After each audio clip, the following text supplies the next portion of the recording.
Dear friend, स्वागत करते हैं हम नासिर सर के साथ यूट्यूब चैनल में। फ्रेंड, अभी हम आप लोग के लिए एक सीरीज चलाए हुए हैं। क्लास 12th का अंग्रेजी जो बुक है उसका हम अभी ऑब्जेक्टिव बताने जा रहे हैं। पिछला वीडियो में भी आपको 25 ऑब्जेक्टिव बताए थे जो आपको अच्छे से समझ में आया होगा। और अभी इसका नेक्स्ट जो है, इस वीडियो में आपका जो भी पोएट्री जो है उसका टोटल ऑब्जेक्टिव खत्म होगा। बस 20 से 25 ऑब्जेक्टिव होगा। अगर आप इसको आसानी से देख लेते हैं तो अच्छे नंबर आप ले आएंगे।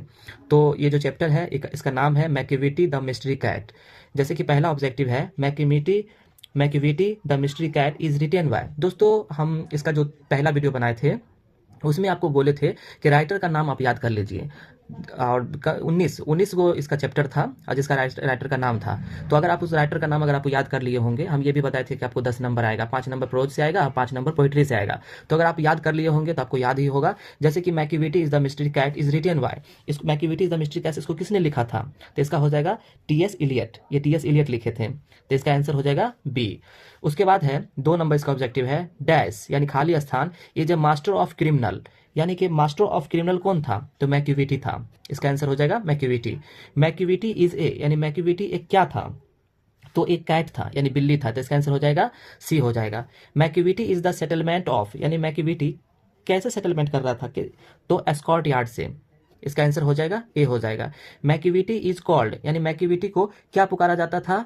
तो द हिडन पाव। यानी आप बुक पढ़े होंगे पोइट्री, तो इसमें लिखा हुआ था उसको हिडन पाव बोलते थे उसका। तो इसका आंसर हो जाएगा ए हो जाएगा। नेक्स्ट है दोस्तों objective Macavity disappears from the place of thief before the reach there. अब डैश है यहाँ पर, तो इसमें क्या भराएगा? यानी मैकिविटी जो था डिस्पियर किसको कर रहा था, किस जगह से डिस्पियर हो रहा था? तो इसका जो आंसर हो जाएगा, इसका आंसर हो जाएगा पुलिस यानी ए हो जाएगा आंसर।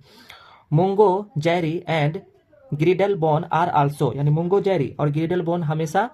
अब इसमें क्या भराएगा? इसमें हो जाएगा बी कैट्स यानी हमेशा कैट्स के बारे में दिया गया था। इज टॉल एंड थीन यानी कि कौन टॉल था और थीन था, यानी लंबा कौन था पतला कौन था? तो इसका हो जाएगा मैकिविटी यानी मैकिविटी लंबा और पतला था। मैकिविटी मूव्स लाइक ए यानी जो मैकिविटी जो था वो कैसे वो मुड़ता था, मूव्स कैसे होता था? तो ये स्नेक यानी सांप की तरह वो मुड़ जाता था। द पोएट कैंपेयर्स मैकिविटी टू यानी जो कवि जो थे वो मैकिविटी जो था उससे किसके साथ कंपेयर करना चाह रहे थे? तो इसका हो जाएगा नेपोलियन यानी वो नेपोलियन के साथ इसका कंपेयर करते थे। इसके जो कवि जो थे वो करते थे। इसका नेक्स्ट चैप्टर है fire hymn. Keki N Daruwalla is an poet यानी केकी एन दारूवाला एक कैसे कवि थे? तो इसका आंसर हो जाएगा इंडो एंग्लियन। इसका आंसर हो जाएगा डी। इसका डी हो जाएगा Indo Anglian. Fire He-Man is written bye. Fire He-Man को किसने लिखा था? तो इसका हो जाएगा केकी एन दारूवाला, ये लिखे थे। इसका आंसर हो जाएगा। आप लोग को याद ही होगा, आप पीछे याद किए होंगे पिछला वीडियो से। उसके बाद डैश है swears to save fire from the scene of forgetfulness. तो इसका आंसर हो जाएगा केकी अंदारोवाला यानी केकी अंदारोवाला जो थे वो आग के टैप से वो दिखाते थे। Keki Daruwalla consigned has new born of to flame. यहाँ पे डैश है खाली स्थान है यानी केकी अंदारोवाला किसके साथ नया बच्चे की तरह कंसिस्ट करना चाहते थे, कंसिस्ट होना चाहते थे? तो इसका आंसर हो जाएगा अपने सन के साथ। इसका आंसर हो जाएगा बी। नेक्स्ट ऑब्जेक्टिव है इसका consigning his new born son of flames took place years एगो।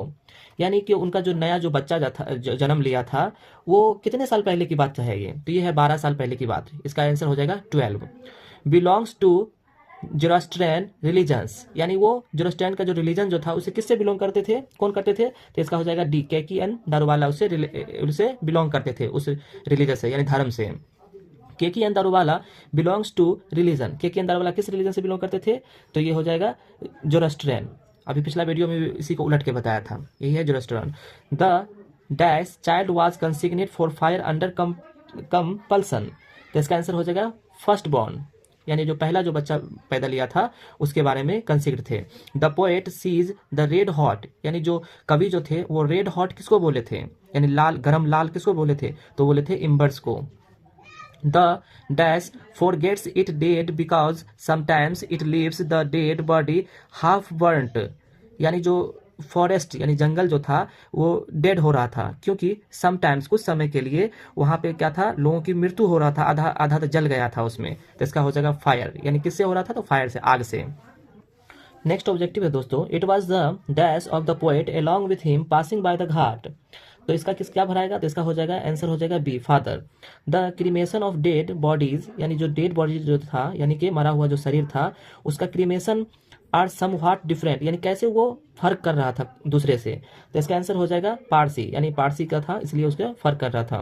केकी N Daruwalla was a by religions, Keki N Daruwalla religion से क्या था, तो ये था हिंदू, है ना। केकी एंड दारूवाला वाज एक बाय रिलीजन, यानी किस रिलीजन के द्वारा वो बोल रहे थे, तो वो ये हो जाएगा हिंदू, यानी हिंदू धर्म के तरह से बोल रहे थे वो।